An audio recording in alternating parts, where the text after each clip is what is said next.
mondial des missions. Le Dieu de mon grand-père. Lorsque Stanislas est allé vivre chez ses grands-parents, il a remarqué leur profonde dévotion spirituelle. Ses grands-parents avaient perdu leur fils, le père de Stanislas, dans un accident de voiture, mais ils sont restés fermes dans leur foi. Stanislas se demandait, si Dieu était bon, pourquoi avait-il permis à ses grands-parents de perdre leur fils? Au bout de quelques années, Stanislas s'est éloigné de ses racines et a commencé à fumer, à boire et à voler. Mais un soir, pendant un cambriolage, il a entendu une voix lui dire « C'est ainsi que tu veux finir ta vie ?» Effrayé, il a compris qu'il ne pouvait pas continuer à vivre de la sorte et a décidé d'abandonner le crime et de prendre un nouveau départ.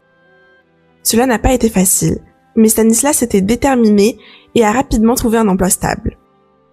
Il a ensuite rencontré une femme, ils ont commencé une vie commune, ont eu 2 enfants et pendant un certain temps, tout allait bien. Mais l'histoire ne s'arrête pas là. Malheureusement, le couple s'est disputé et a fini par se séparer. Cependant, après un certain temps, ils ont repris leur relation comme une dernière chance de réussir. Sa femme avait grandi dans une famille adventiste et bien qu'il en ait de l'église, elle a décidé de faire entrer Dieu dans leur foyer.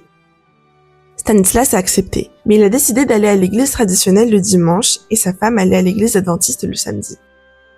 Cependant, en remarquant le changement positif chez sa femme, il a également commencé à fréquenter l'église adventiste. Cela a été un tournant décisif. Stanislas s'est rendu compte qu'il ne comprenait pas complètement Jésus. En commençant à étudier la Bible, il a remarqué que la même voix qu'il avait entendue dans le passé lui parlait maintenant à travers la Bible. Stanislas et sa femme ont été baptisés peu de temps après, et aujourd'hui, il est pasteur adventiste en Nouvelle-Calédonie. Il sert le Dieu de son grand-père, non par tradition, mais parce qu'il a une relation personnelle avec Christ. Une partie des offrandes de ce trimestre servira à établir un centre d'influence en Nouvelle-Calédonie. Soyons généreux.